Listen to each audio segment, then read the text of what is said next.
Dan singgung dia itu dia mau dari kontrak.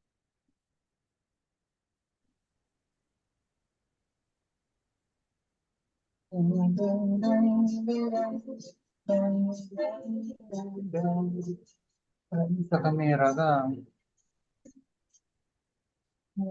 Tuhan.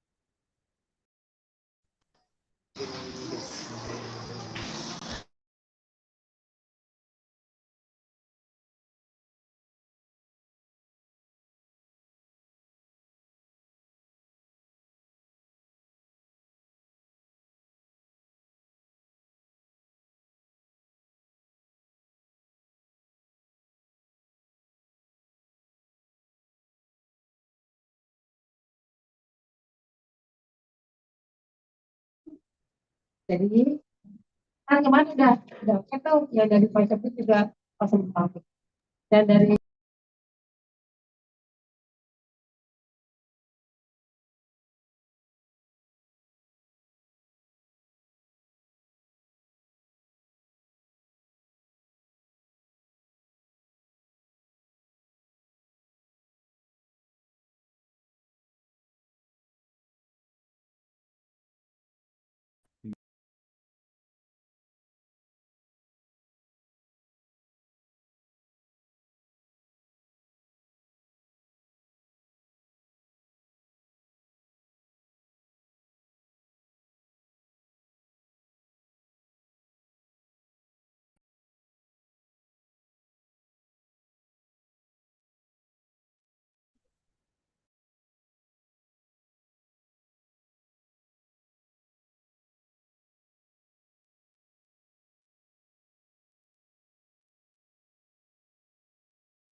Hello, everyone.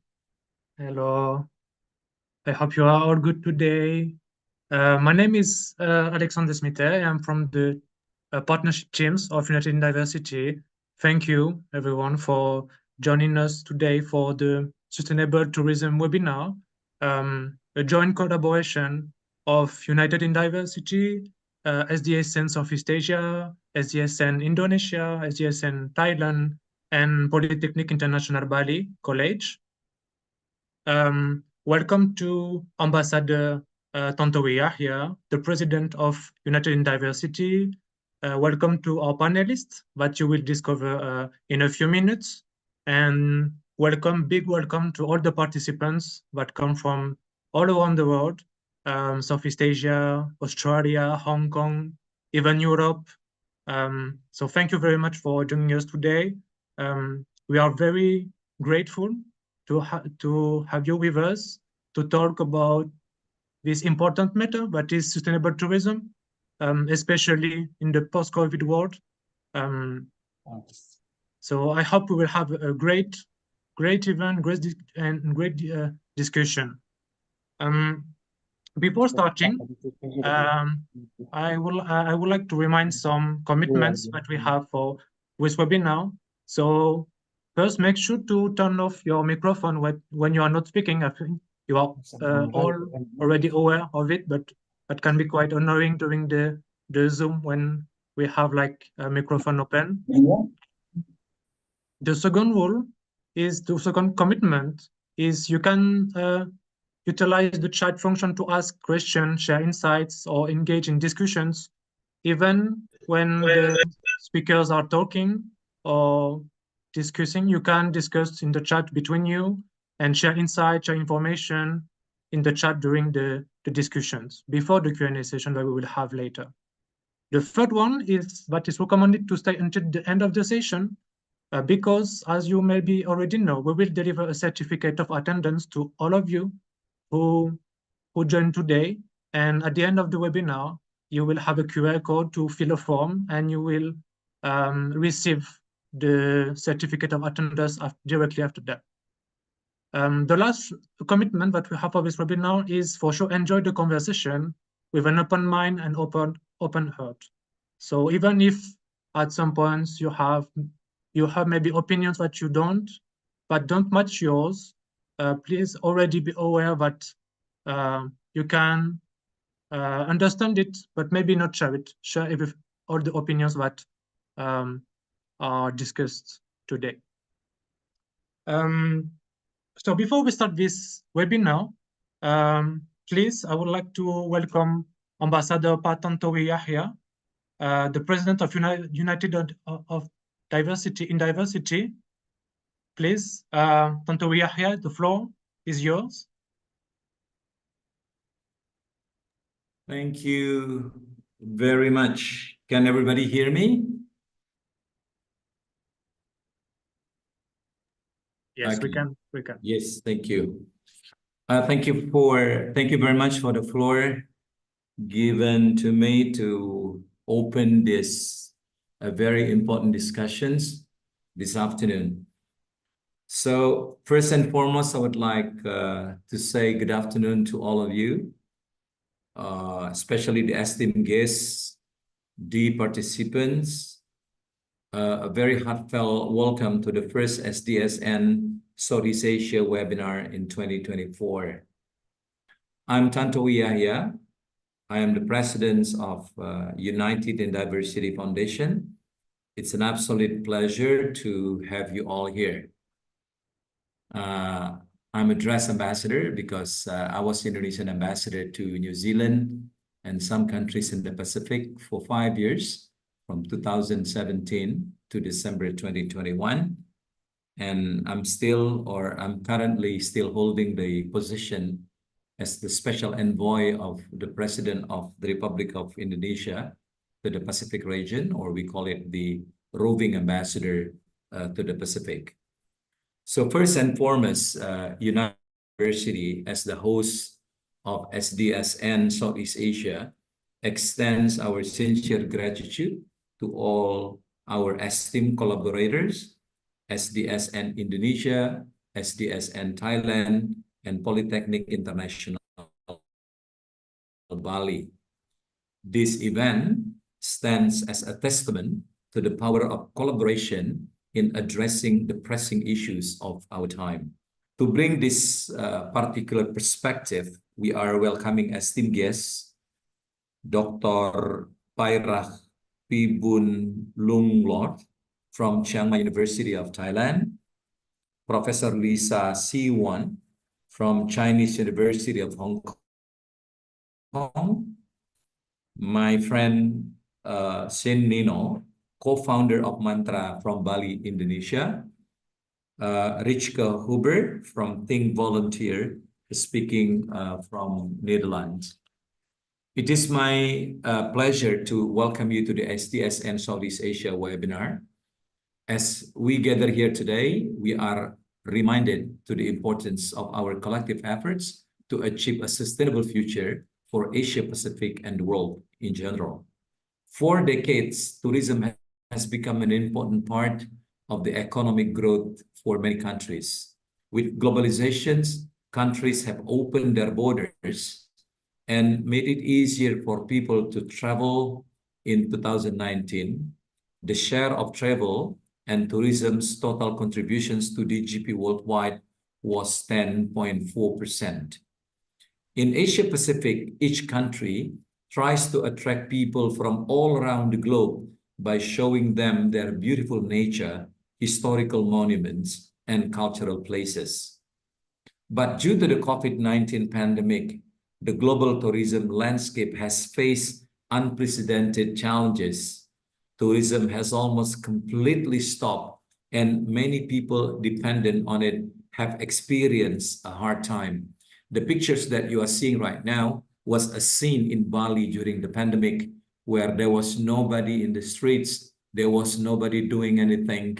We saw what we are seeing now is only somebody who's walking alone in the street, the very small street in Bali, who used to be very, very crowded.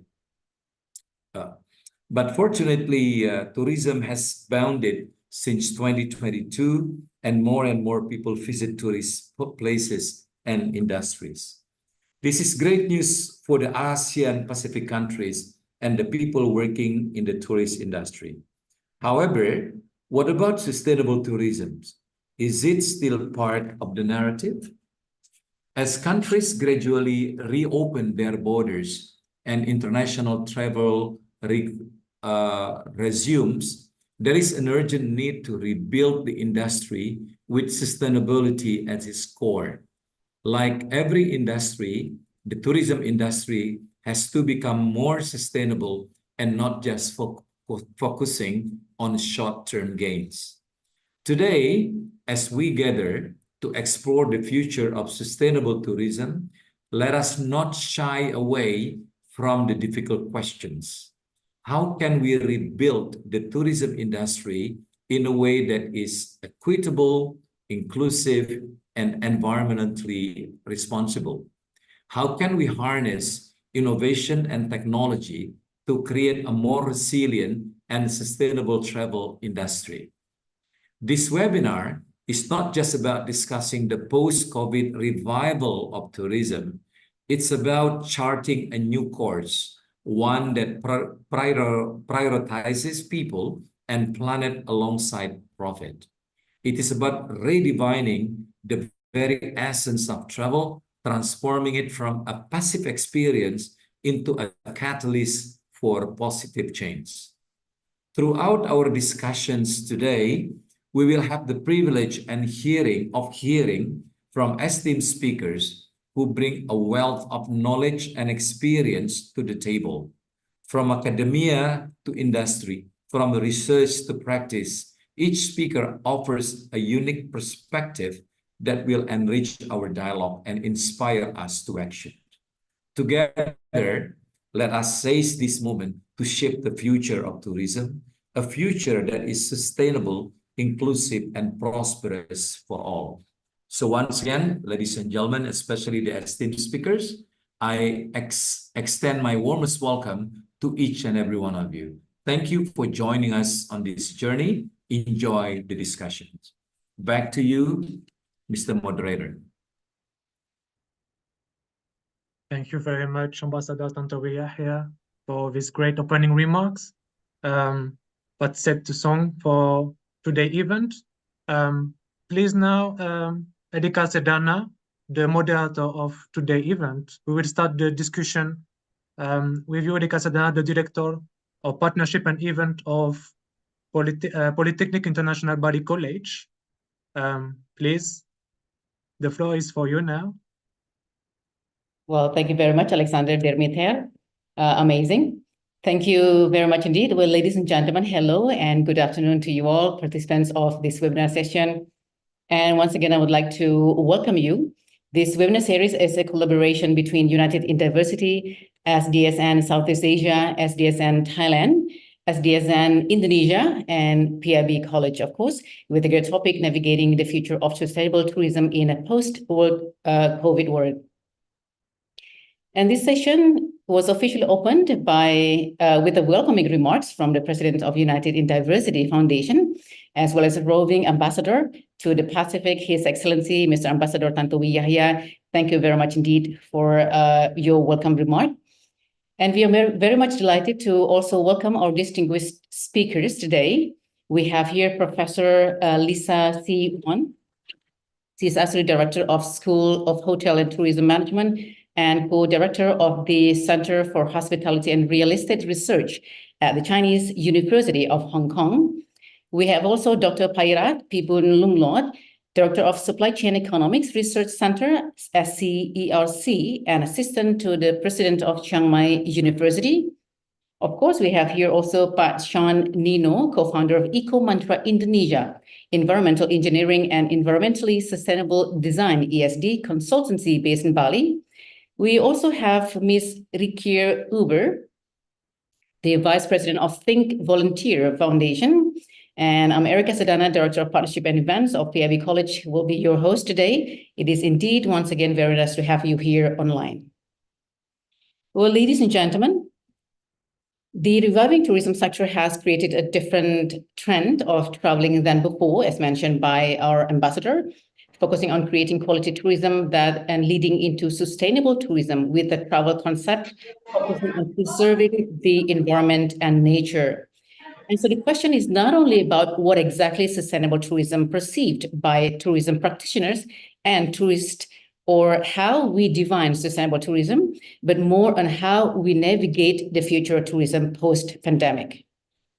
And this is very essential, I would say, as UNWTO or UN Tourism has an expert group for the statistical framework for measuring the sustainability of tourism as an organizing structure for integrating statistics on the economic, environmental, and social dimensions of sustainable tourism itself. Of course, the sustainable tourism is a part of economic contribution, not only for a country, but also global economic contribution, which we could see in the 145 key tourism statistics, which is accessible, of course, for everyone.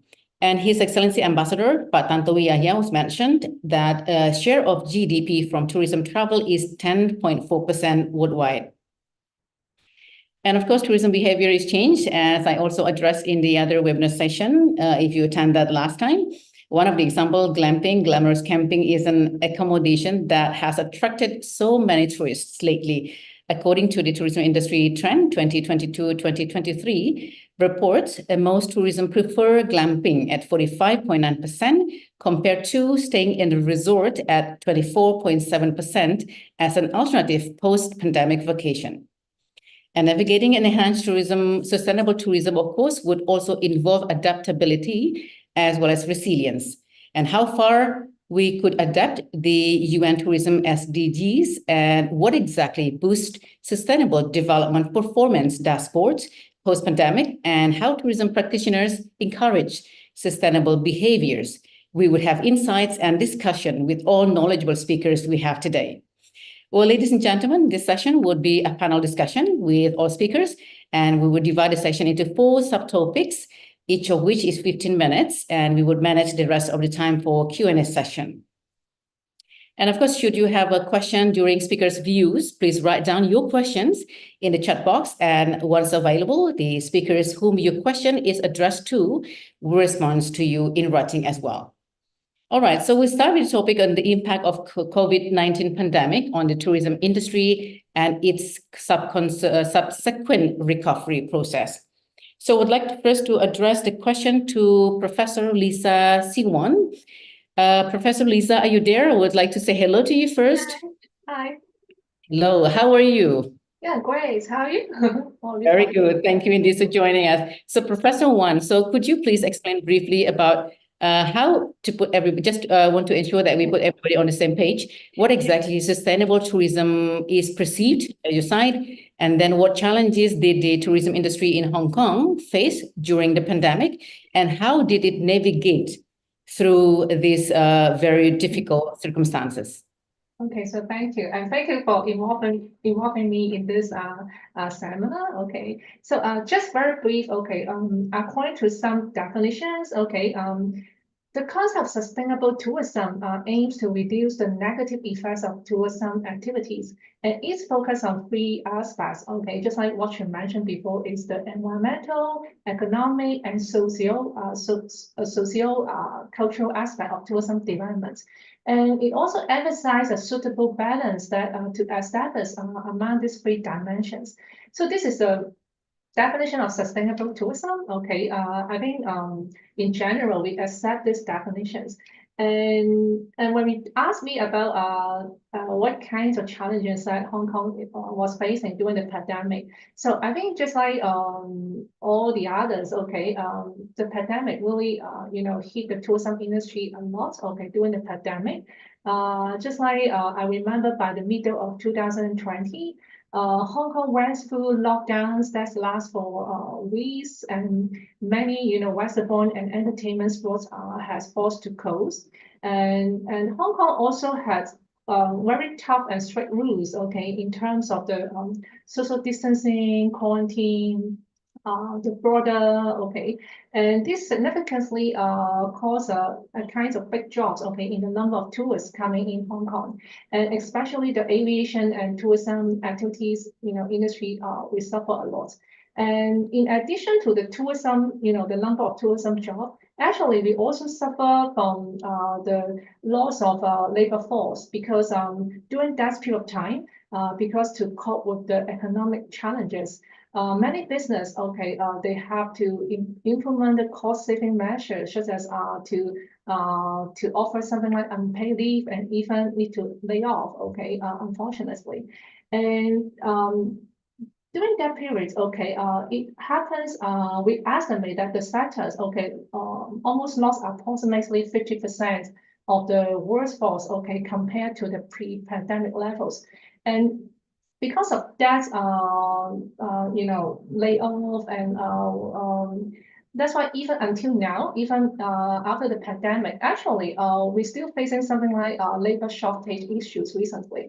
So our labor shortage, I think now the recovery level is just around 70%, because during the pandemic level, many talents, or just like the pilot, for example, the pilots, okay, if you I'm not sure whether any one of you heard about the news. Okay, one of our airlines, okay, lay off, okay, quite a large number of pilots. So that's why even after the pandemic, in the last year, okay, we're still facing something like lack of pilots, okay, to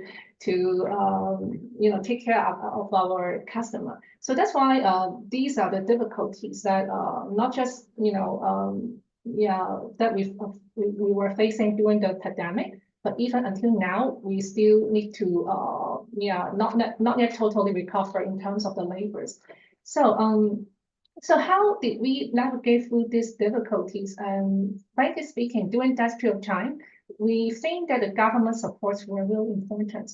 So just like for the industry aspects, okay, the government subsidies, okay, really helps the tourism companies a lot, because during that period of time, okay, all the tourism business, okay, they really need some funding, okay, to reestablish their business, just like to hire the part-time staff, okay, to immediately do a lot of advertising to attract the tourists, okay, while prepare the something like the post-pandemic situations, okay.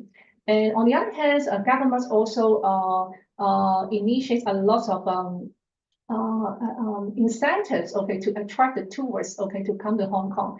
Just like I remember they distribute something like consumption vouchers, okay, to the international tourists during that period of time.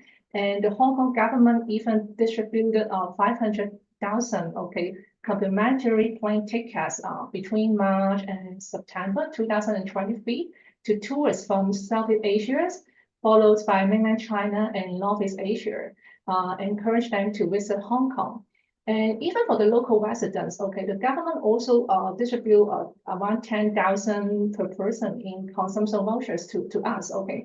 Because during that period of time, what we need to do is to encourage, okay, consumer to go out to consume again. Because during that period of time, many of us stayed at home, and it seems that they, learned how to do something like self-cooking, okay, is a kind of norm, okay, and some of the consumers, even residents, okay, they are so scared of going out, okay, to the shops, okay, something like that, because of the risk of the contagious risk. So that's why it took us quite a long time to encourage both local residents and even attract the tourists, okay, to come to Hong Kong, okay, during the pandemic, and even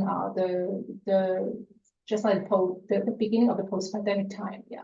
So these are something that what happens in Hong Kong during the pandemic, and how we how the government, okay, help us to navigate through those difficulties, yeah.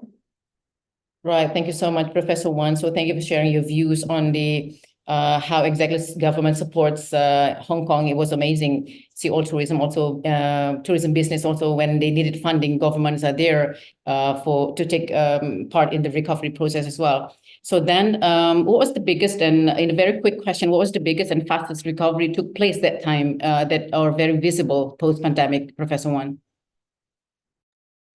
Excuse me? Yeah. Can you ask pardon? Yeah. Yes, just a quick question. So what was the biggest and fastest recovery that took place that time? This is which is very visible post-pandemic. I think actually as I can say that Hong Kong, because of the location of Hong Kong, is just next to China, right, mainland China. So that's why I think in terms of the short-term travels, okay, we still attract a lot of mainland tourists, okay, to come to Hong Kong. But in terms of spending, actually, I would also share about this later. Okay, talk about we observe some changes in their consumption behavior about those mainland travelers. So that's why the quick recovery is once the borders open, okay, I remember in last February, actually we attract quite a lot of mainland tourists, okay, to come to Hong Kong. But in terms of spending, yeah, still, okay, their spending seems to drop a bit, okay, and cannot compare to the level pre-pandemic in this, when compared to pre-pandemic periods, yeah. Right. Thank you so much for your insights, Professor. So let's move on to Europe now. So I would like to say hello to Ms. Uber. We would like to move on to another questions to Ms. Rakia Uber. Hope you were there. I would like to say hello first to Ms. Uber. Yes, you're there. How are you? Are you muted? No. Yes, I had to unmute myself. Sorry. Hello. Hello. So then just a quick question to address you. How did the local NGOs there in your country witness the devastation? Of course, this has actually impacted your country as well in the tourism industry during the pandemic. And what exactly the efforts did they undertake to support the recovery and also to grab the resilience level? Well, if I speak from the perspective of our NGO, Think Volunteer, we're based in the Netherlands. And we primarily do our work in Indonesia. So, sometimes we have people that are in Indonesia, sometimes we're in the Netherlands, but obviously with COVID, we were limited to doing our work from a distance from the Netherlands. And actually, it's quite interesting because I think the impact of COVID is what stimulated us to do what we're primarily doing today. Before COVID, our strategy at Think Volunteer was to provide volunteers with an extensive live workshop and prepare them for an upcoming volunteering trip. But when COVID hit, of course, it also completely eliminated the need for these workshops. And at the same time, there was a greater need in Indonesia for support, since so many people lost work due to COVID. And this steered our charity projects towards supporting those affected people.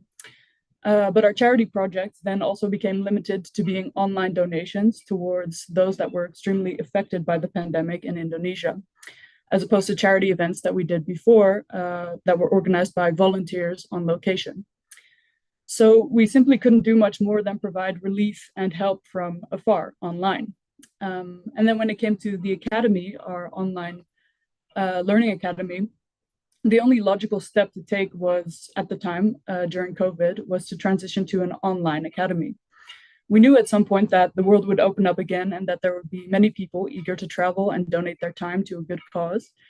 So switching to an online environment would enable us to have a greater reach and provide more volunteers and travelers with access to awareness, to education, on responsible and effective global citizenship.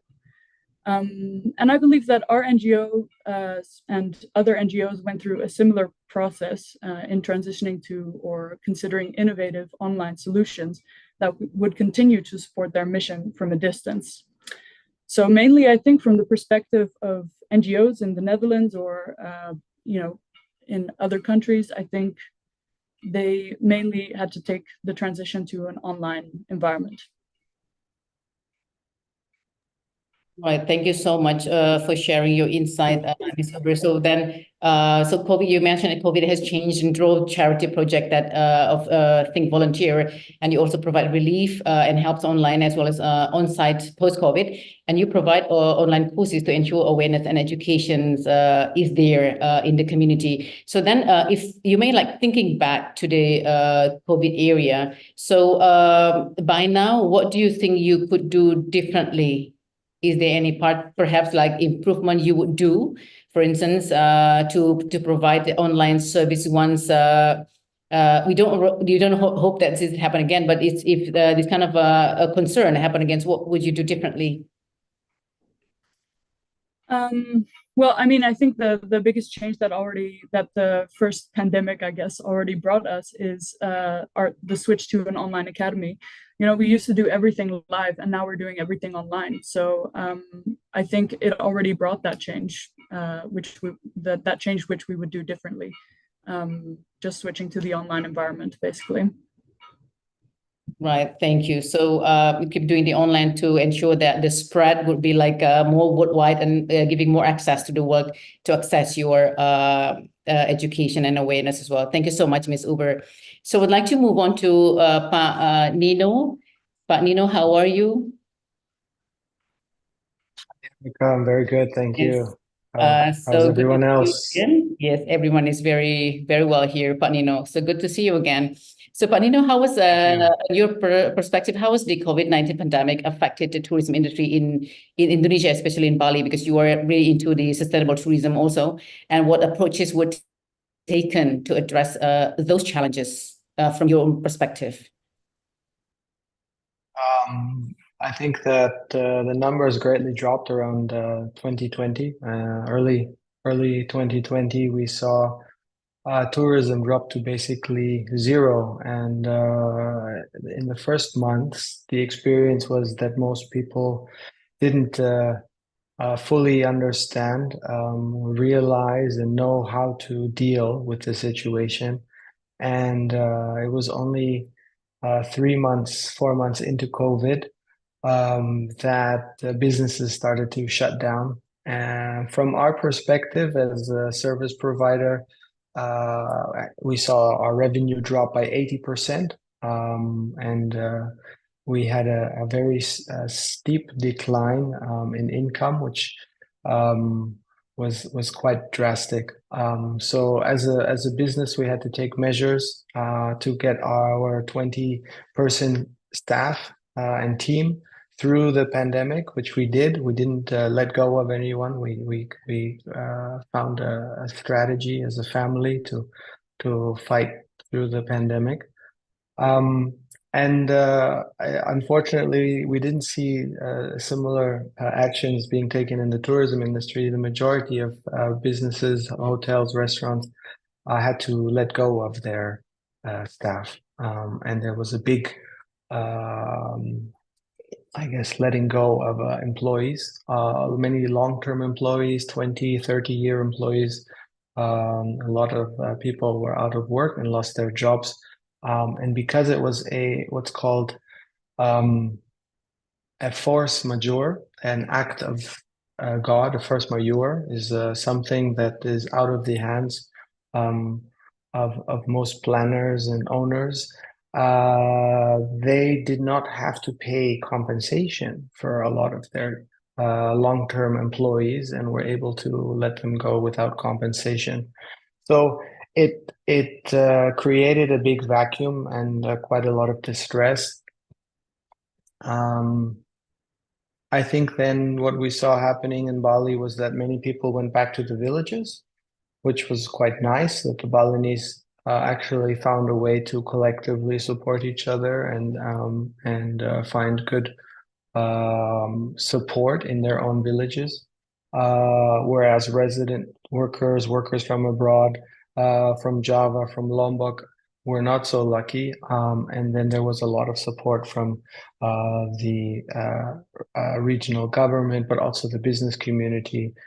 We were doing a lot of food trains. We were creating a lot of meals that were being distributed. We were looking at finding ways to make sure that people were fed and that the basic needs were being met on the island. So there was a nice feeling of coming together. And we sailed through 2019, 2020, 2021 in a collective community fashion. I think the government started then to implement marketing campaigns. As COVID started to wean off, we started to see more advertising, and then the small boutique luxury tourism segment really started taking off, where visitors started demanding more smaller resort, small boutique, private style tourism. And we also saw the domestic market come back very strong, where Javanese and also other islands were starting to visit Bali, but also, the Indonesians would be visiting other places in Indonesia, and it was a wonderful time to explore. Everything was quite cheap. We saw 50 to 60% price reduction in most of the offerings, and it was quite affordable to travel, and everything was empty.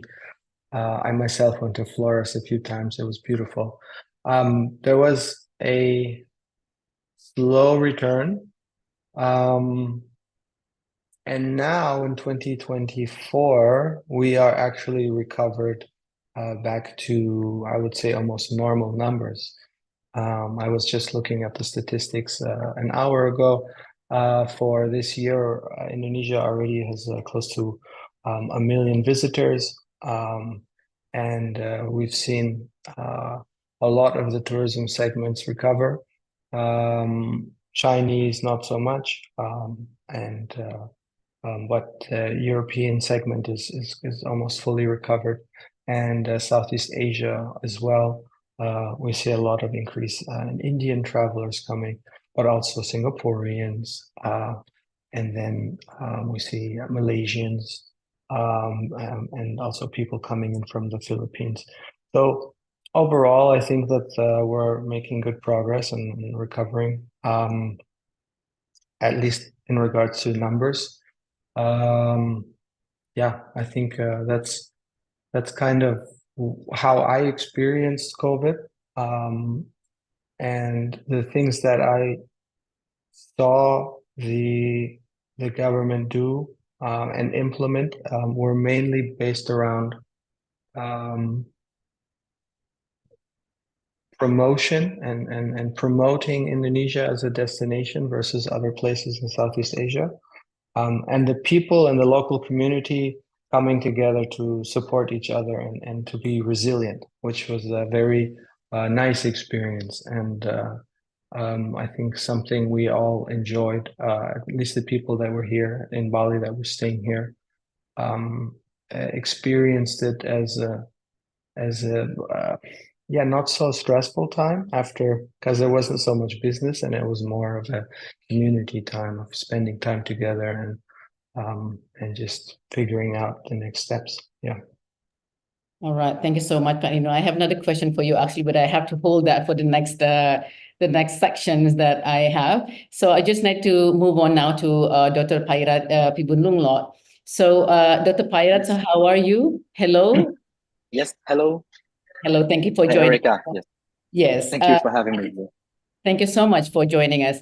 And just a quick question here. How did the COVID-19 crisis impact the tourism sectors there in your country, in Thailand? And by your country, what exactly strategies were implemented to facilitate the recovery process?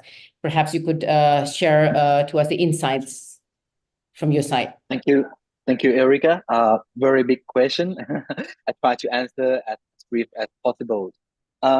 If I can summarize, I would say the impact will be in twofold, the short term and the long term. The immediate impact will be on the supply side in the short term. So in Thailand, briefly, we have three main waves of COVID in Thailand. Actually, COVID is not really hit us.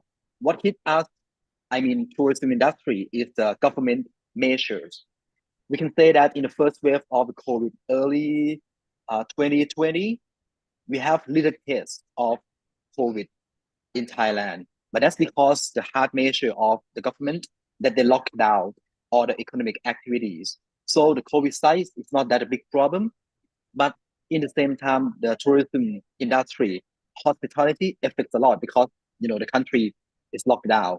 So the impact that we found is around 60% on the GDP according to the tourism. But actually, the employment is almost 80%.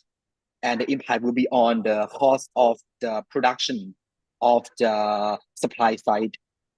And that reduced in the second and the third wave in, I guess, around late 2020 and early 2021, especially the Delta. If you remember, we all in Southeast Asia has been hit the most. But at the time, government realized that the cost of lockdown is too high economically, so they're reluctant to lock down.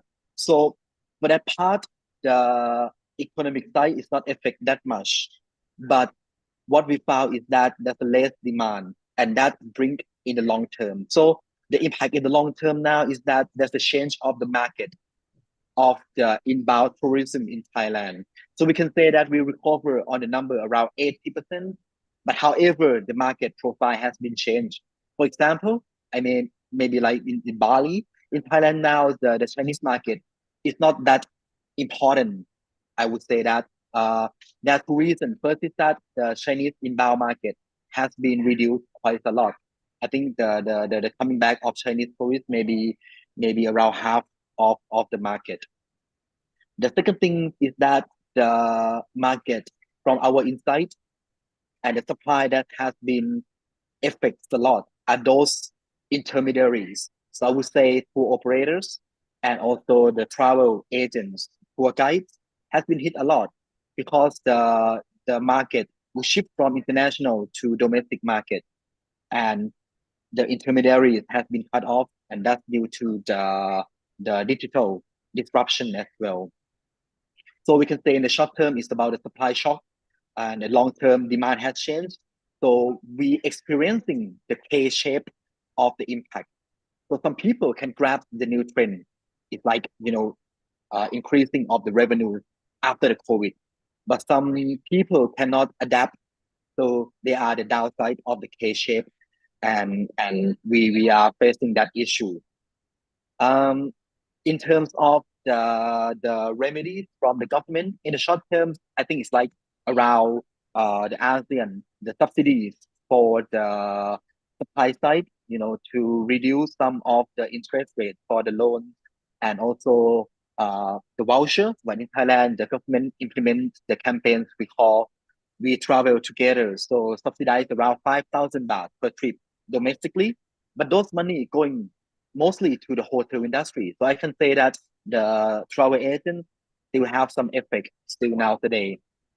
Currently, the strategy that we believe the Tourism Authority of Thailand, the Destination Marketing Organization of Thailand try to catch up the new market is to try to embed the tourism strategy to the sustainable development goals. So recently they launched the STAR program, Sustainable Tourism Audit Standard. So that's the insight from Thailand. Thank you. Right. Thank you so much, Dr. Paya. So just insight that I had from you that, of course, there was also a big problem with Thailand, and the government measure towards recovery was really great, as it was contribute like 50% GDP is from tourism in Thailand. And since they are also mentioning that the cost of lockdown was too high, so then a couple of policy was taken by the government itself. So then it gives like long-term impact, which is a great recovery process taking place. So now you're saying that about 80% of the contributions now coming from tourism side to the GDP. So then, of course, yes, some can grab the new trend, as you mentioned, some cannot adapt. So then work needs to be done still. Well, thank you so much for sharing that, Dr. Payarat. So then I'll just move on to the relevance of sustainable tourism present in the narrative now. Is still, we just need to see what's exactly the difference between in the pandemic era and post-pandemic. So I would like to invite again Ms. Uber with the question, how is the trend exactly on volunteer and tourism side nowadays compared to it was before COVID-19? Do you see major differences?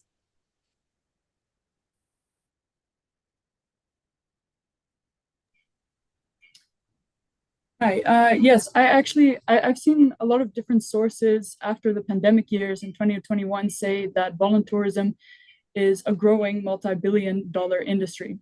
So according to this kind of research and what we have personally seen and experienced at Think Volunteer is that the trend of volunteer tourism seems to be either unchanged after COVID, in the sense that it's still a rising trend amongst young adults. So we believe that it's still a growing popular trend to do volunteering tourism. And when it comes to voluntourism, the demographic is primarily young adults. So, I mean, even traveling as a young adult is super trendy amongst young adults. And this is definitely a trend that is still growing. In the past decade, we keep hearing and seeing more about like digital nomads, for example, where young adults work online from anywhere in the world.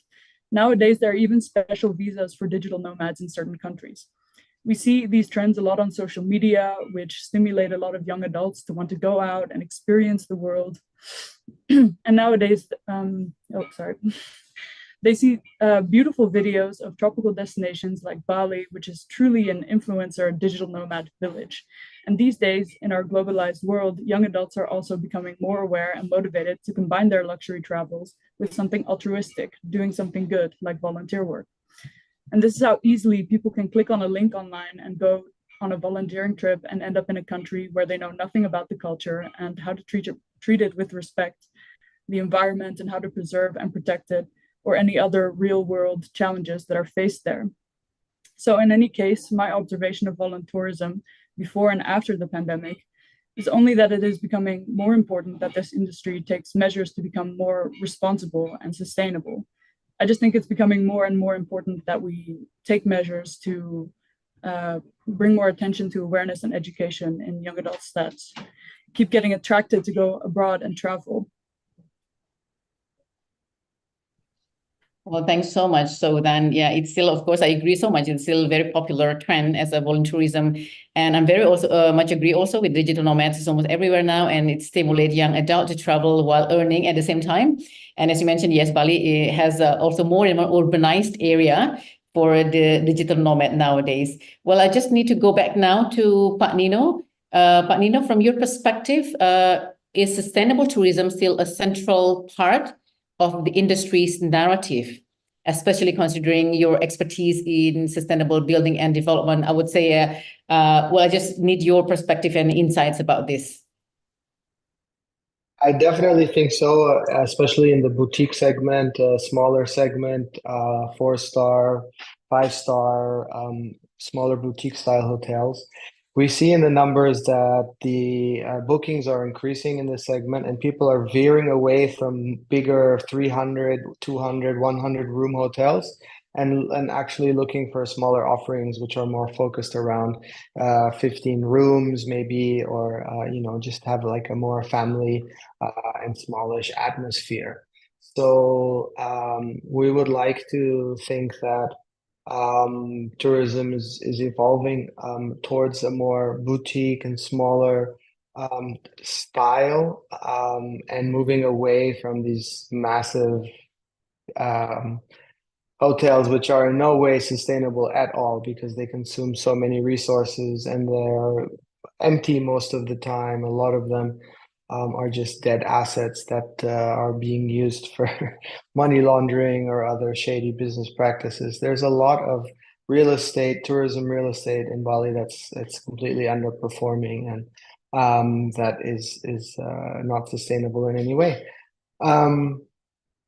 I mean, another topic maybe just to touch on is building in general and implementing design principles is hard without a code, without the village, without the kabupaten, the region, the mayor enforcing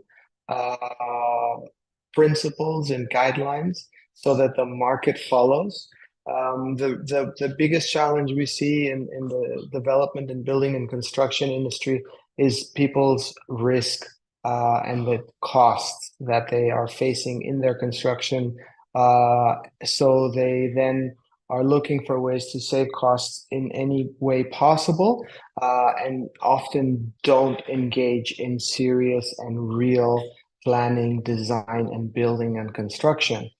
So a lot of tourism developers think that an asset can be torn down in 10 years, maybe even 20, but it doesn't last longer than that. So designing real estate that can last 100 years, maybe just the core, maybe just the inside of the building, the structural, and then the outside can change every 10 or 15 years according to market trends, is a way that you could say, well, this way we can keep 80% of the building for 100 years and change the face and the makeup every 10 and 15. These are things we're thinking about right now. How can we design, plan, and build in a way that consumes less resources, that saves a lot of resources, energy, concrete, materials, and time. These are challenges that we face. Yeah, hopefully we continue to find solutions together. Right, Pak Nino. Yes, definitely. Yes, of course, that hotel more focused now on sustainability. And I believe it's not only like tourism sector is here, across industry also focusing more and more on sustainability as an asset in business for the long run. So you mentioned about sustainable design principle. So may I ask, with the government, how do you see this? Is there any like opportunity to immerse in the government program as you state the sustainable design principle? We have ikatan, we have associations, we have collaborations of architects, of engineers, also energy efficiency specialists and MEP engineers that each have associations and share best practices. And we do provide policy guidelines and saying best practice would be X, Y, and Z. And then that does get published. There is a Green Building Council for Indonesia. There's also a World Green Building Council. There are certain frameworks to follow, but it's only very few people are implementing them. And it also needs to be said that they are just guidelines and principles. You still need people on a planning and design team to integrate the ideas into the architecture, into the planning process to make sure that it actually gets built as anticipated. So it's complex. and it needs much more people, more resources, more pressure. So I think something we would like to see is if on a village level or Kabupaten level, there was more local councils of people that audited, that came on site during inspection to see how things are being built and helped to push developers towards more principles.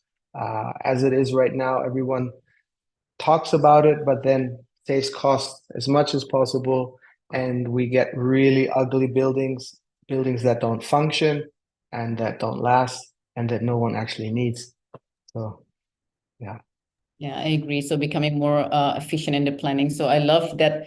I love to hear that spirits for the sustainable principle. All right, now we move on to academic section back to Thailand. So Dr. Paira, so then as an academic, how do you see the sustainable tourism remains as a key component of the narrative, and how do you foresee the importance in the evolution of it post-COVID? Thank you, Erika. Again, very grand question. I would say in Thailand, perhaps the tourism industry, we cannot see it as single industry that have the similar characteristic across the industry. So I would say that if we brought the theory of innovation diffusion, where the new technology coming in, and then there are some people who are very keen on like buying a new iPhone, a new gadget, and some people are waiting for others to adopt that innovations, and some people just don't care. I think perhaps what's happening in Thailand from my point of view, maybe kind of that part. What we've seen in terms of narrative is that in the past, maybe before the COVID-19, sustainability is something that nice to have. It's like cherry on the top. If your hotel implements sustainable green hotel, that will be fantastic. That will be very nice. But you can ignore it. After the COVID, at the beginning, everyone very eager to implement it. We talk about the new normal, but around 1 or 2 years after COVID, I think some people just behave exactly the same, maybe even worse. For some people, some hotel, they are very keen on making the world a better place. The net zero carbon emission maybe not enough for them. They go further to be the net positive, providing positive impact to environment. So again, I think the gaps may be bigger in terms of some people very care about the environment, very care about the sustainable tourism. They do even more and more. And some people waiting for the majority. But I can admit that the majority of sustainable tourism is become more mainstream. So the good news is that if you want to implement the sustainable tourism practice in the tourist attraction, in the hotel, tourists accept for that. But the big question is that will the supply side, the tour operators, hoteliers, willing to do so and willing to not to sacrifice the future for the current need. So I think that there will be the early adopters for sustainability, but some people are reluctant to go for it. But maybe we have to wait and see, because I think the case in Thailand is quite different from the other Asian country for one reason, which is our economic recovery is still not there yet. So some people still suffer from the COVID-19, and they may be reluctant to implement the sustainable tourism. And in terms of the evolution, I believe that now sustainable tourism become mainstream, especially in Thailand. One of the evidence is that I think perhaps maybe the first time in the history of tourism in Thailand that the marketing organization put sustainability as the heart of the marketing campaigns. So that's the good news for us, that we're going for the quality rather than the quantity.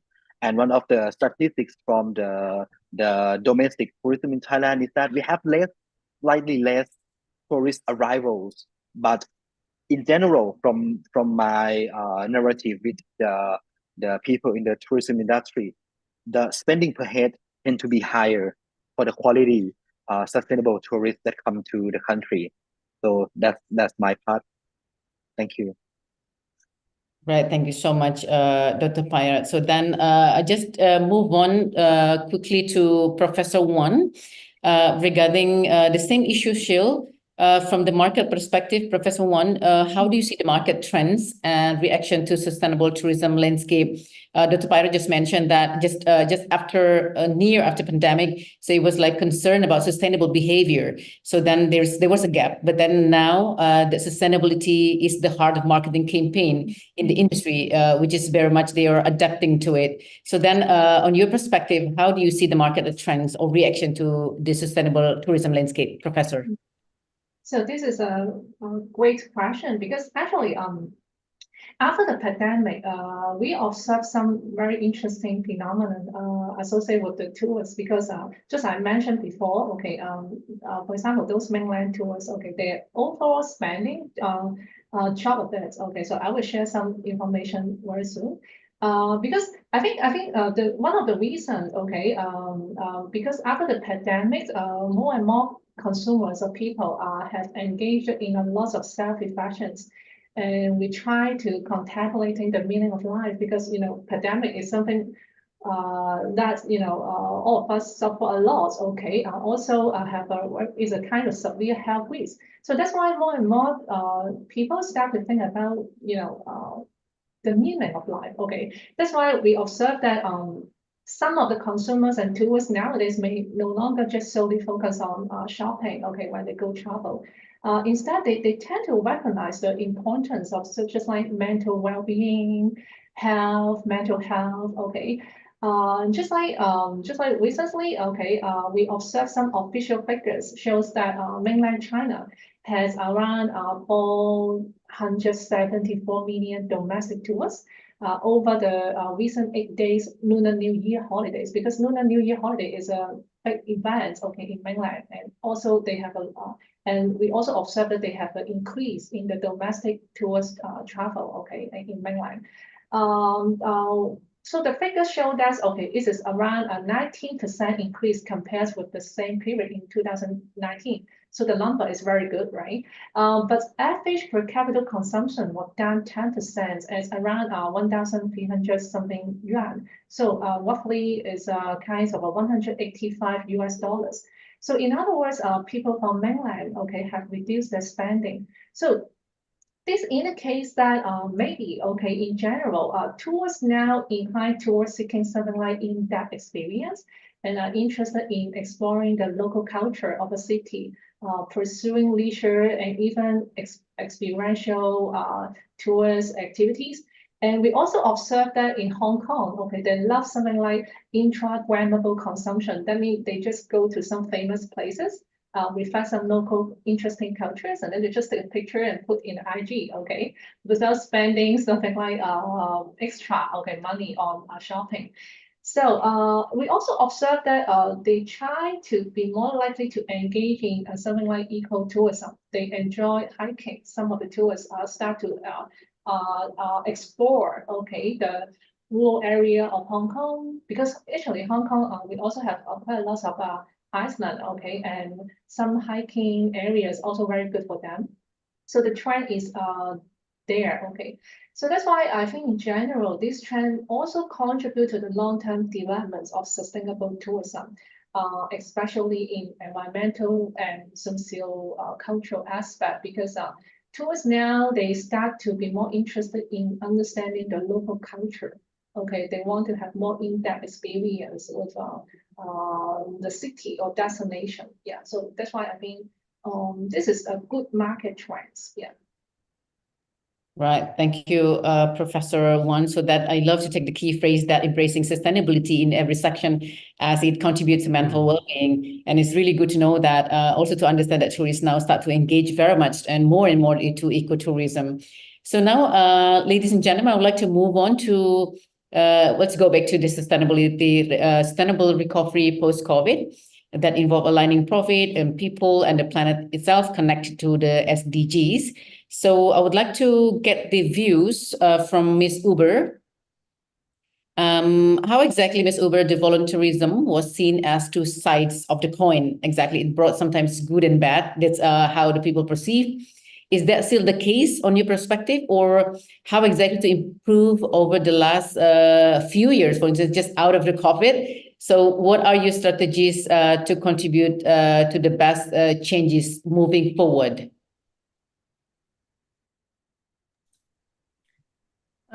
Yeah, so to my knowledge, that is definitely still the case. If there were no problems within the volunteerism industry, then I would not be here in the name of Think Volunteer. So basically, if we look at the volunteerism industry, there are 3 target segments that we can focus on to ensure that the whole industry becomes responsible and results only in the good side of the coin, right? So first of all, you have the on-location projects. Secondly, you have the middlemen, and like such as travel agencies or universities and schools that send volunteers abroad. And finally, you have volunteers themselves. So the on-location projects should be obliged to follow certain guidelines, ensuring that their projects are assistive, meaning that those projects assist that environment with a process that will continue after the volunteering project ends, right? So you want to help a process that is going in a country. You don't want to just come and do some work and then leave and then take the work with you, basically. So, an assistive project is a key indicator of good versus bad within volunteer work. A project can hardly contribute to sustainable and long-term development if it simply comes and goes, right? Secondly, the middlemen should be stimulated. So middlemen are like travel agencies and universities and schools that send volunteers to on-location projects. They should be stimulated to take responsibility for the outcome of their service. They should take certain measures to ensure that their stakeholders, like projects, on-location projects, and volunteers, are responsible and ethical. For example, they can do this by properly screening on-location projects according to ethical guidelines, such as those that have been researched by the Better Care Network or other NGOs with larger resources, or providing necessary training for their volunteers, for future volunteers. And finally, that brings us to the volunteers. This is the group that is technically financing the whole industry. They are, in our eyes, the key to make real changes. They must be made aware of the risks of doing volunteer work internationally and be educated on how to do it well, how to do it ethically and responsibly. They will then also have the ability to screen for responsible middlemen and responsible on-location projects, creating a demand for responsible and sustainable volunteerism. So our online academy provides this awareness and education for volunteers. And with that, our strategy to contribute to those changes is very directly focused on volunteers and middlemen, with the hopes to have a positive trickle-down effect all the way to the local, on-location local projects, and then thereby contributing to international development. And because the platform is online, it's accessible to anyone, anywhere. And with that, we hope to reach a lot of people and make big changes. All right. Well, thank you so much. So it's only good side of the coin, as we mentioned. Yeah, I agree for that one. And also you mentioned about 3 target segments, on-location project, middlemen, as well as volunteers themselves who do the project and who fund the project. But of course, as you mentioned, they need to also be, they need to also have a certain guidelines to ensure the project is not one-off project, but a sustained project that can continue to give greater and bolder impact to the community, which is a responsible project, as you mentioned. Thank you so much. And okay, now I go back to Ecomantra Indonesia, to Pak Nino. So a very quick question, the technology, how do you see the technology reshaping sustainable tourism? Then how do you see it could balance the profit and people, the planet, in line with the SDGs during the industry post-COVID recovery process? And if you don't mind to share a little bit about the project by Ecomantra Indonesia in terms of it's connected to technology and sustainable tourism. Please, Pak Nino. Thanks, Erica. I think that technology is a two-sided coin. It's a can be seen good, can be seen bad. A lot of the aspects around technology need to be integrated into a local context. And it's extremely important to see the human aspects and to remember that humans are the ones that are making decisions and experiencing the reality around us. Something I like about young people and also the voluntourism, the younger tourism segment, and in general, younger people is that they're very innovative, ambitious, and still have very big ideals and ideas. I hope that that continues to stay that way and that technology continues to just be a tool. So where do we see it in sustainable tourism? Technology is quite broad, and bringing concrete and cement to Indonesia, which was done by the Dutch and the Germans, and big conglomerates like Heidelberg Cement and the likes, brought with it, for example, new building codes, and they followed a Dutch building code. And if you look at Singapore, it's a funny one about technology. The roofs of some of the high rises in Singapore are built to hold snow. So they're designed with an enormous thickness to them because no one ever considered to integrate or to adjust the codes and the technology to the local conditions. And I think this is the same case with many other technologies that are finding their way to Indonesia, is that we just take them for granted and don't necessarily look for ways to integrate them better and to make them local. I think Indonesia has an enormous potential to build very light structures, to build with building materials that no other country has. And we have the Indonesian way, which is our own technology and our own innovation. I think for me, technology is a building, but for me, it is building materials, but also the user experience, the guest experience. We see a huge progress in things like air conditioning and also water production. We see what's called a levelizing of cost. So the costs of technology, for example, for water production is decreasing year on year. And you used to need Aquadanon and a very big company to invest in a big water production plant, but we can now do the same quality level of water and output with $10,000 of investment.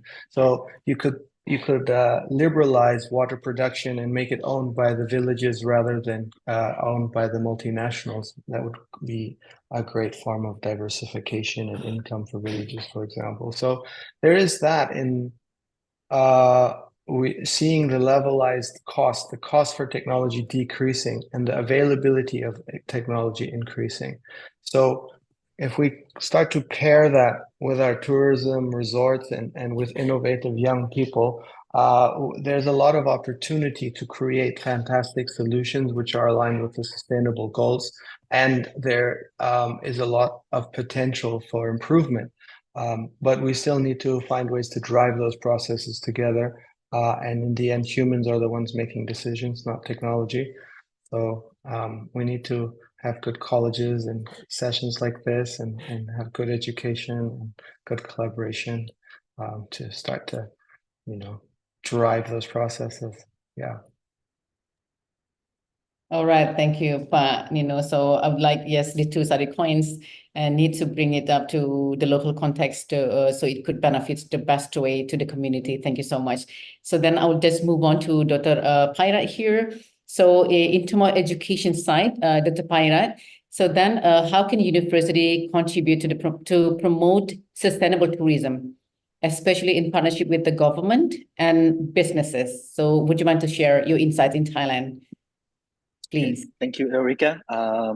Yes, first of all, I think the role of university could be the catalyst between the public sector and private sector. So the model in Thailand, we call triple helix, or maybe now quadruple helix, but that we have to engage local communities. So everything we do, we need to talk to stakeholders, the public sectors, private sector. I think the role of university, higher education in Thailand is that we have quite high level of trust from society, from public sector, from private sector.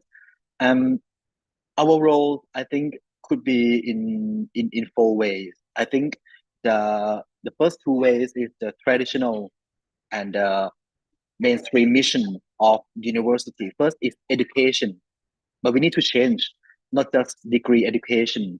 I think lifelong education, which has been implemented across the globe now, but the lifelong education for sustainability should be hands-on. Online is good, but should be hybrid. Should get some hands-on, see how things in practice really is. It's not that nice as we see in the handbook or in the videos. There's a lot of the backstory that lots of people that everyone hears. What happened when we try to implement sustainability. So education must be for lifelong, must be hands-on. Second part is research and innovation. And in the past, we tried to provide the research for the frontier and cutting edge technology for industry. But about to foster the sustainability, the research and innovation should be more action research. It should be like implementing and embedding research and innovation in the day-to-day jobs of implementing sustainability. How can we take the pain point of the practice and take that into the research question, take that into the innovation objective. The third part and the fourth part that I think university can play the role is the new things. The first one is that I think university is like sandbox. So if you remember when we were students, we can do whatever we want in university and no one will blame us that much. I think the same thing when we try to implement sustainability. In university, it could be the sandbox, could be the playground where we try things. I think that's the key issue. And working with public sector, with the private sector, they can try things in university together. And if that's success, we can implement outside university. So some people call stewardship, but it's not about university lead the way, but it's about how university bring people coming to campus and try things together and see whether it works or not. And the last part is to try to go out more. I think the challenge after the COVID to go out is that professors and students are very used to online. So we will try to get people, out of, screen cameras and go get our hand dirty in the field. It's kind of a challenge as well. But from my experience, it's going to be difficult in the beginning. But after professor and student get to the field, get to the practice, action research, most of us like it. I think we are human, so we love going out there and see some green and blue sky. Yeah. There are four things: education, research, stewardship, and the outreach of university. Thank you, Erica. Right. Thank you so much, Dr. Pyra. So much delighted to hear that university is not driving anything, but then it's just it could also embrace everyone to get together to have all the discussion. So it's having very important role, as you said, like university is as a catalyst could also play that role to also bridge the communication between public sectors, governments, as well as corporate and education, as you mentioned. In sustainability must be hands-on and also lifelong. So thank you so much. I would like to now move on to Professor Wan.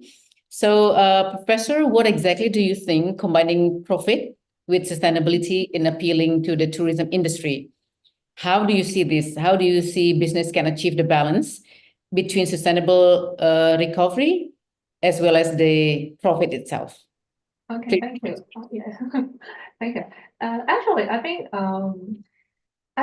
more and more business now also recognize the importance of sustainability. That means sustainability. Okay, and actually, it's just like if you're engaging environmental sustainability or socio-cultural sustainability things, okay, it can contribute to their reputation. Okay, so in general, I think consumer now, just I mentioned before, they also putting more and more importance on the good ads of the business if they also add sustainable or in a sustainable way to help the culture, to help the environments, because nowadays all of us are facing the threat of climate change, right? So as long as the tourism business, okay, they also emphasize on sustainability, I think it's also contribute to them long-term profits. Okay, and just like what Helena also mentions about if we can make use of technologies to help us to have a better design. Okay, just like for the hotels and restaurants, if they can invest in waste management initiatives to reduce food waste and water wastage. And many other aspects. I think this can also help them to reduce the operational costs and also enhance their profitability. Okay, so that's why I think this is also something that is a good add for the business. And just like I also want to share one of my research. Okay, also find that consumer, especially those who are very concerned for face. Okay, I'm not sure whether you know about the concept of face. It's a kind of talking about just like people who are very emphasized on the social reputation image. Face is a kind of term, especially for Asian consumer. They really love to, for example, they love to buy luxury goods in terms of getting the social status, right? And my research also find that for those consumers who emphasize on face concern, emphasize on social status, they are more willing to choose green hotel. Okay, so in other words, if your business is emphasized on this kind of sustainability ads and also advertise them in your business, and actually it can attract consumers, especially those who are very sensitive to social status. I think it's also contribute to the business profitability. So that's why in general, I think there's no trade-off, okay, among sustainability with the business profit. Actually, it definitely help you to further enhance your profits in the long run. Yeah. Thank you. Right. Thank you so much, Professor Wan. So I like the key phrase, as long as emphasizes on sustainability, it will, of course, bring profit or benefit to the organizations. Thank you so much. So then we talked before about the difficulties that we had during pandemic and how the country overcome the challenges during pandemic and post-pandemic. So then now let's talk a little bit about the future of sustainable tourism. So I would like to start first with Ms. Uber, about the future of sustainable tourism. How do you think the role of NGO you see, like Think Volunteer Here and other small businesses playing very important role? What is the important role they do in advancing sustainable tourism in the next coming years?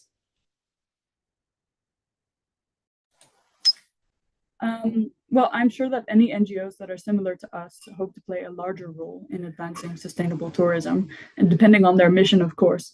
And we have a mission to make voluntourism responsible and sustainable through education and awareness. Although we are small now, we do have the ambition to affect a larger number of people and eventually become an industry standard. We'd love to become a screening process for volunteers that have this ambition to go abroad and do something good. But we don't want to limit it to just volunteers. We also want to affect international interns, or maybe even digital nomads, anyone that wants to go abroad and do work internationally with the aim of contributing to international developments and positive global impacts. Our platform doesn't only focus on educating about responsible work abroad, but also about being a responsible traveler. The two subjects go hand in hand when you go abroad to work. You are automatically also a traveler and a visitor to a new country. And since we're focused on voluntourism, we're especially also focused on developing countries, since this is primarily what draws international volunteers. And within our country-specific courses, we have dedicated material informing future travelers about the state of the environment, the people, and wildlife in developing countries that they are traveling to. We teach about the biggest challenge that are faced in these countries, what processes are in place, and what people can do as travelers to minimize their contribution to negative outcomes.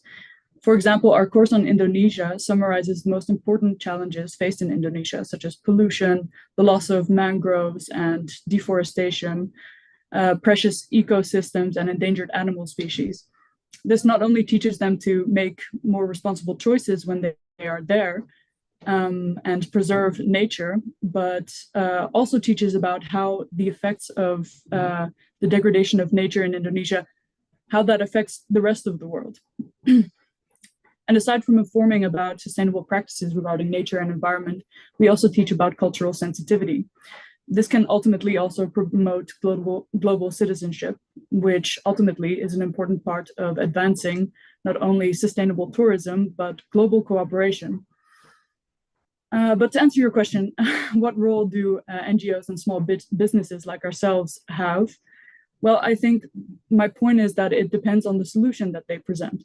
When it comes to us, we see education and awareness as very powerful tools that can change the way that people behave and shape the choices that they make. The people that are drawn to voluntourism are generally also people that are motivated to do something good. We believe that approaching this target audience with education and awareness on sustainable travel and international cooperation has a great potential in advancing sustainable tourism in developing countries. Right. Thank you so much, Ms. Uber. So then I would see, like, although sometimes the NGO is categorized as like small organization, but it totally speaks globally and speak to the world and can also drive more influence to the community to really support the volunteer, which is benefits the development of sustainable tourism as well. So can I get back now to Pak Nino, please, Pak Nino? So in your perspective, what needs to be done by developing countries like Indonesia, for example, to benefit from technological innovations in improving the sustainable tourism agenda or principle? I think in general, Indonesia is an emerging economy. We're not a developing country anymore, Erica. We're way past that. I think that the biggest challenge in environmental work is that the environment is so abstract. What is the environment? And developers, investors, people that are buying land get away with building too close to the beach, for example. There was a 1970 regulation, or much more, it was a policy piece that said hotels should be 100 meters from the beach, but no one followed it, and everyone built exactly on the beach. So the 100 meters between the beach and the line of building was supposed to become public land, so that we have space for public walkways and for bicycles and for biodiversity, and so that nature has space, can expand. But no one followed it, and everyone has built directly on the beach. And that has created a lot of erosion of the sand. So we're losing the majority of our beaches in Bali because of bad development. It's one example of what is the environment? What are the rules? How much water do we have left in the ground? Groundwater was 10 meters only 20 years ago. Now we have to drill up to 100 meters, 10 times deeper, to reach water. So and then we are arguing, do we have enough water? Can we build more? Can we have more tourists? How much is the capacity? There's a lot of arguments about what's right, what's wrong. In the end, the investor and the developer wins. We continue to build. We continue to open up areas for more and more development, and the environment loses. So moving into the future, I just want to highlight that the environmental topic is very complex, and that we need to come to an agreement as an island. What is our environment? What is a safe operating space? What is the pembatasan, as we say, the safe space for a healthy environment? How much can we handle? We need to find a good agreement around that, and we need to start to enforce these ideas on a more local level, so that we actually start to sustain this tourist destination. And I would like to see technology help with that. The tourism industry, the Bali Hotel Association, they could all start by reporting to one central framework, so that we have a better understanding of water consumption, energy consumption, carbon emissions, air pollution, air quality, as well as waste being sent to landfill. That would be a great starting point. And then we could add biodiversity on that. And we could create a register of all hotels and all institutions, and an agreement. And we could make a charter and say, this is where we are in 2024. This is where we want to be in 2030. And then we hold each other accountable every year. Are we making progress? Are we recharging the groundwater? Are we restoring biodiversity? Are we reducing waste getting sent to the landfill, right? Are we actually doing these things? And if we don't start somewhere and some point, then development will just continue and there's nothing being sustained. So that's my 2 cents in regards to the future. And I think that we need to ask ourselves some harder questions and make some harder decisions and hold each other accountable. Thank you, Erica. Thank you so much, Pak Nino. Yes, you are right. I should make a correction on that. Indonesia is no longer a developing country, so it's classified as a newly industrialized country. Thank you so much, Pak Nino. So then, yes, I believe that definitely agree for the industry need to really follow guidelines. You gave the example about the hotel border to the beach and the groundwater, that now we need to drill more and more. And you also mentioned about tourism organization, which need to really take part in the development of sustainability and where we are now, where we want to be in like 2030. So then it could be like immerse efforts together with the government organization as well here. So thank you so much for the insight, Pak Nino. So then I would like to move to again back to Dr. Pairat. So Dr. Pairat, like moving forward, then how do you see ASEAN countries doing in the context of developing a more sustainable tourism industry in ASEAN? Please, Dr. Pairat. Thank you, Erica. All great 4 questions, and I think I need 4 hours to answer completely. But in a nutshell, I think ASEAN countries, we are united, but we are diverse culturally and the background as well. I think we are doing great. We're trying to be more sustainable. If we search around sustainable tourism in ASEAN, there's events around, there's a best practice all over the place. But if I try to answer this question, I think today perhaps being one of the best practice, trying to get the conversation going, especially when in Thailand after the COVID, everyone trying to get back into the previous economic status they used to have. So that means everyone try to make money after they lose lots of money during COVID. But some make it from sustainable tourism, but some make it from just the mainstream one.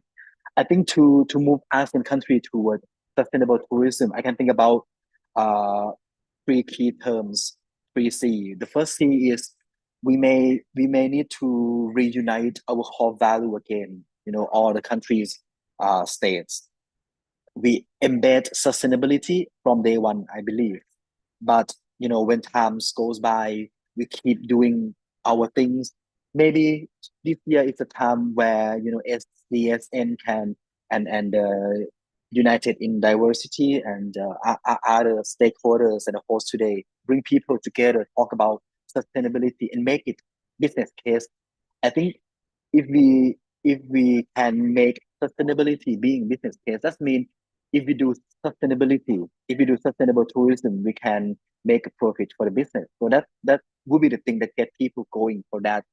And in terms of the organization and institution, if we start to implement the UNDP new SDG impact standard, I think it would be a good idea to see how to measure what we have done so far, 8-9 years of SDG. What about the impact? What is the best practice from that? And I believe that the best practice comes from a good connectivity of the people and players in tourism across supply chain. I still remember when I was doing my PhD thesis on the tourism supply chain. It's like all over the place. Everyone connected to each other. So if we try to make people connected again and have a share for value of sustainability, I think we're gonna get the narrative back to sustainability. And the key terms and key best practice, I think it's about collaboration. So we come together, 1 + 1 must greater than 2, should be 3, 4, 5, 6. And from my research, I found that the mechanism to develop the trust and collaboration is about information sharing. Like today, we share what we have done so far. we get the team working together. I think SDSN is a great platform to get people working together in ASEAN as well. And maybe we need to have the co-investment, but not just about financial investment. I think investment in terms of the idea, the time that we dedicate, like almost 100 people come together today. We dedicated 2 hours of time together. And I would like to see the action after today's webinar, if we can establish something based on the SDSN towards sustainable tourism together. I think the conversation will be going on, and we can push our core value to the heart of the ASEAN together. And if you ask me about the best practice in Thailand, I would like to share the case of the sustainable community-based tourism in Chiang Mai, my city. And they are the community-based tourism that award the sustainable practice in Thailand. The first batch, they're called the Apati. I'll share the link to get to you guys later. Thank you very much. All right, thank you so much, Dr. Payat. So then I would like now to go further with the Q&A session. If the participants here have questions, please, you could actually raise your hand, or you could actually write down on your in the chat box for the questions you have, so that we can invite the speakers here to give feedback on your questions.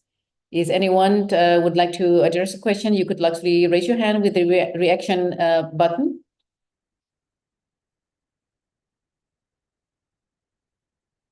All right, so I think we should wait.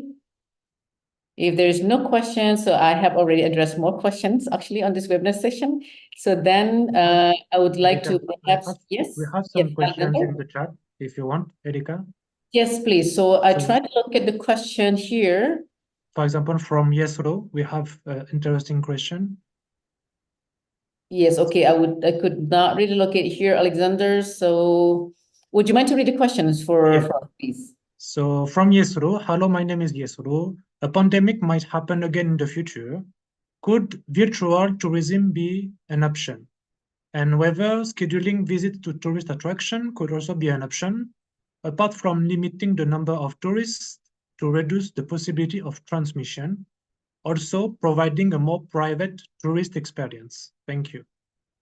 All right, thank you, Alexander. Good. So could the virtual tourism be an option? So I would like to invite Professor Wan. How do you see these? Would it be possible to be an option as a virtual tourism, or we do need to go like physical because it's traveling so much? Please, Professor Wan. Okay, so you mean the question is like talking about virtual tourism, right? So I'm not, yeah. Oh, okay. So that means whether you think virtual tourism is a good trend or not, right? Yeah. So this is a very good question. So during the pandemic, okay, people try to be more receptive to virtual tourism, because at that time we cannot go out, right? So that's why VR, virtual tourism is a kind of hit terms, okay, during that period of time. And I also experienced quite a lot, because I actually started to explore some research area, talk about virtual reality in tourism. And actually, one of my area is exploring virtual reality in space tourism. Because space tourism, actually no one can physically go there, right? So, but now it's a kind of starting more and more country, okay? Because of the technology advancement, they are more, it is possible for all of us to go to space, but just because of the money, right, price, okay, is exceptionally high. So that's why VR, so one of the applications in tourism is it can help us to go to somewhere that maybe we physically unable to go to there yet, or physically for some people, okay, especially those people, physically disability people, they may rely on virtual tourism to explore some nice places, okay, that they physically cannot go. So that's why I think both VR tourism and physical tourism are very important in tourism industry. Of course, yeah, of course, all of us love to physically enjoy the experience must be good, but sometimes we can leverage for with VR to go to somewhere that we have some limitation because of sometimes because of time, we cannot have a several days vacation. So maybe because during the break we want to experience somewhere, okay, through virtual reality also is a good option for us. And in some situation, it's because of the physical disability people. They may also need to explore some nice places. And VR is a really good immersive technology that basically, if you have the VR experience, you will know that it is definitely the immersiveness. Okay, it's definitely just like the physical, which is very similar, but without the touching, of course. Okay, so that's why I think it's still good. Okay, for us to embrace the technology in the future. Yeah. All right, thank you so much. Yeah, yes, I will not conclude, but I hope that answered the questions. So we have another question here from Adrian. So that it's the question is, can sustainable tourism certificate effectively help hotels become more sustainable in the way of doing business while increasing profit at the same time? So then I could address that question to Dr. Pairat. And then another question, what is the most efficient method for transforming a hotel to be more sustainable? The second question I will address to Pak Nino. Yes, please. Dr. Pairat, please. The first questions, please. Thank you. Okay, thank you, Erica. I think the certification is good, but certification alone may not be that effective. So that means you need to have lots of things around being sustainable. I think one of the important factors from my experience is the leadership. And if you work with the private sector, would be the executive endorsement. So that means from the top, if things got a green light to do things sustainable, everything will be easy. And great leadership from community, from organization is something that makes certification not just a paper, not just a documentation, but the proof that you're doing good work. On the other hand, if we have good certification, pass all the standards, but in practice, we're not that very good. That could be the backlash to the organization and the place. Thank you. Mm-hmm.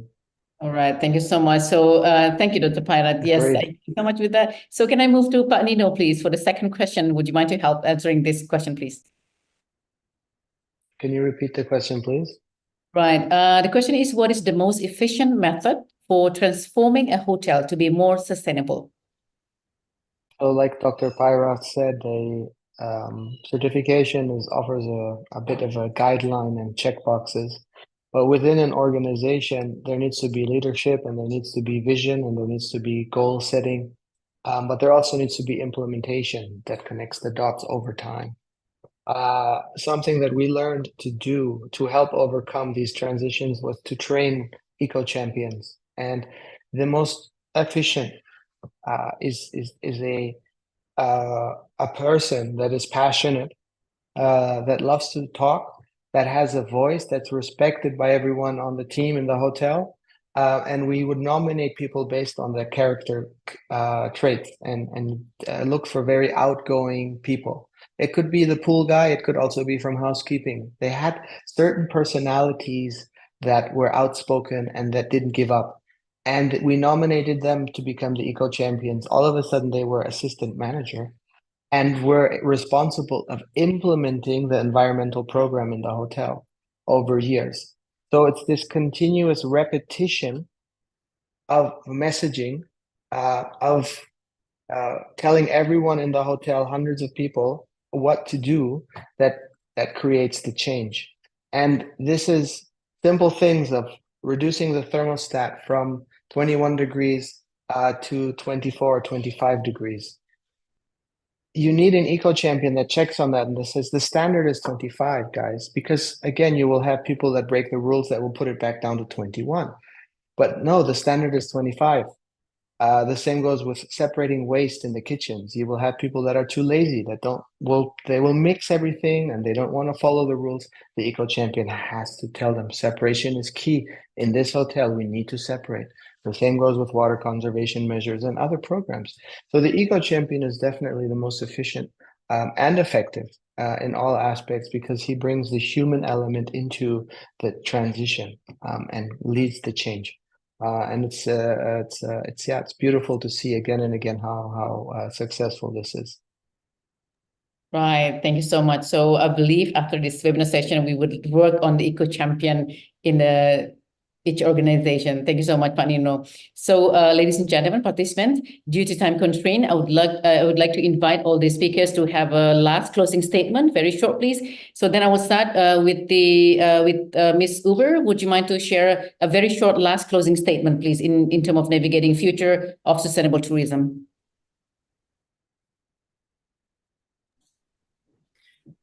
Yes, well, like I said before, I really think that education and awareness on sustainable tourism, on ecotourism, on cultural sensitivity, all of that, I think that's the most important way forward. And I think we need to move towards being responsible global citizens. And this is the way that we can solve the problems that we're facing today. Thanks. Right, thank you so much. So I'll go back to Dr. Pairat, please. One last short closing statement, please, Dr. Pairat. Yes, thank you very much for come together. I think good 2 hours. Come together again, ASEAN, and then we can do sustainable tourism together, working together, make a collaboration. Thank you very much. Thank you so much. Well, I would like to move on to Professor Wan, please. Would you mind to share your closing statement? Yes, I think everyone, including all of you, okay, because all of us are tourists. So that's why all of us should bear in mind that we also need to help the tourism industry to be more sustainable, be a responsible tourist. Thank you. All right, thank you. Last but not least, of course, Pak Nino, would you mind to share your last closing statement, please, Pak Nino?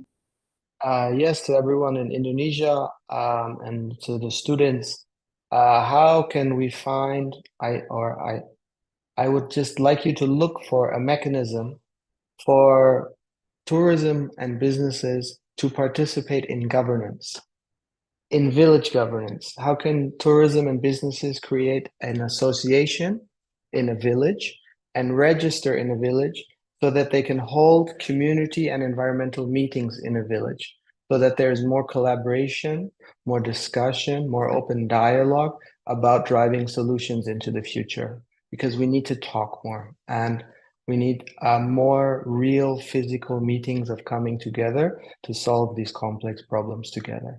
So I would really like to inspire all of you to look for those solutions and to become leaders that drive those kinds of solutions. Thank you. Amazing. Thank you so much, Pak Nino. So, ladies and gentlemen, while I'm doing my short closing, would you mind to please open your camera, because the committee will take a photo of us in each section or each pages. So then, ladies and gentlemen, I think we need to come up with the closing section of this webinar session. So please accept my regret due to time constraint that we just need to close this session and Q&A session as well. So I do hope that you have an insight from all speakers could definitely contribute to a much better understanding about how we navigate the future of sustainable tourism in a post-COVID world. But then I strongly believe that this webinar session provide also essential information about the dynamic and characteristic of navigating sustainable tourism in not only in ASEAN, but also worldwide. Then, of course, that it also give example on how business models is evolving here towards sustainable tourism as the result. Well, thank you, sir. Thank you very much for joining us in this webinar session. And now let's get back to Alexander Demister.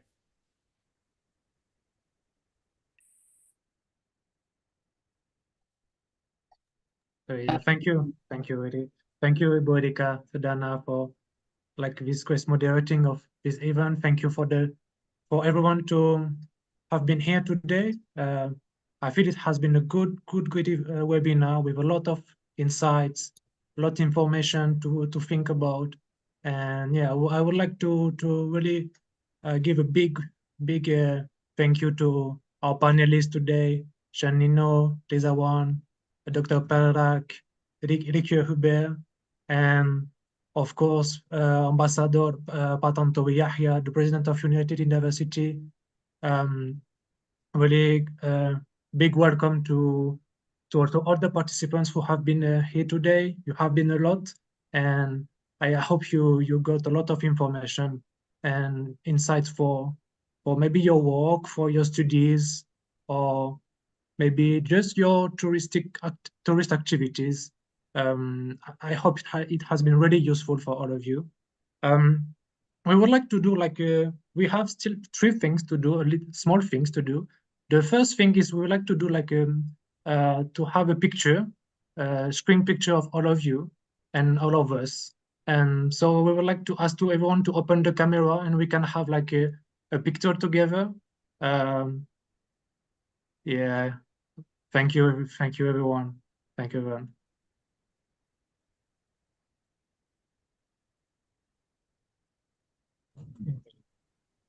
Yeah, everyone, please look at the camera. Yeah. Thank you. Another part. Yeah, another section. Yeah, thank you very much. Alex, get back to you. Okay, thank you, everyone. Okay, so the second thing is like we would like to have some feedbacks from you from the webinar. If you have time, it's really not mandatory, but if you have time and if you have ideas to share about how we can improve and what did you think about it and so on, you can get the QR code and give us some feedbacks or your feelings, or yeah, so we can improve it in the future and make it like the best experience as possible.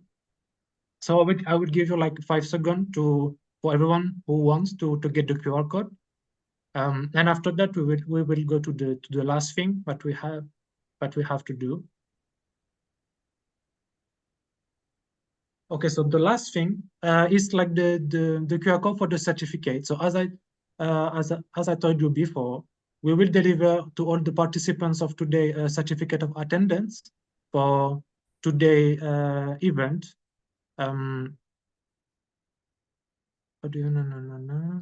So I can give you more time for the. Thank you very much for your answers, yeah, everyone.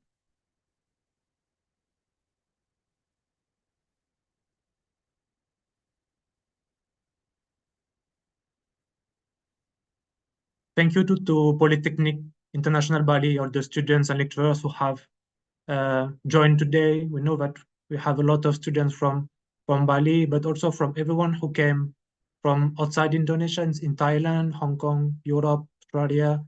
It has been a really like diverse audience today, and yeah, I'm really proud for this webinar today, and I hope it will very like the insights that you had for this webinar, you will be able to implement it in the field. Yeah, it's really important to combine the theoretical aspects of sustainable tourism and also what's going on in the field. So Ridwan, I think, are we good? We can go to the part of to the last part.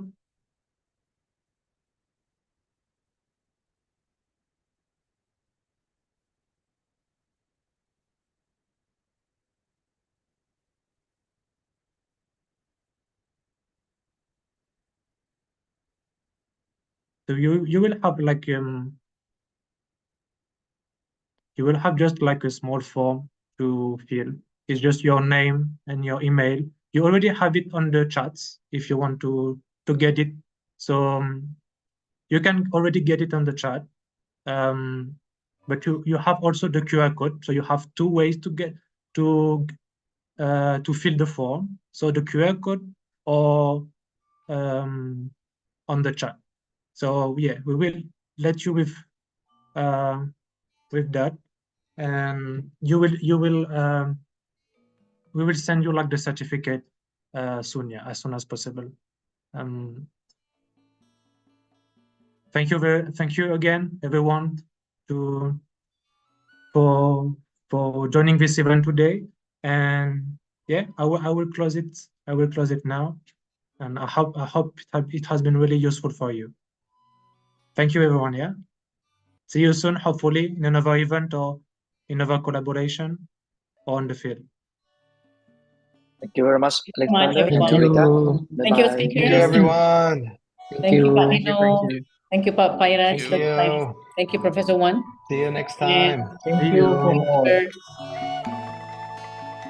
Alex and Pak Wan, thank you so much. Thank you. Thank you, Erica, for your You. really great moderating today. Have Thank been you. very You great. definitely you too. Thank you so much, and have a nice evening, Thank everyone. you. Yeah. Thank you, Alex. See you. Thank you. Thank you so much. Thank you, Norvi. See you soon.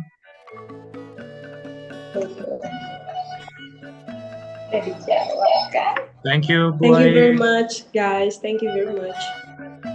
See you soon, Boy. Thank you, Alex. Thank you. See you soon.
you.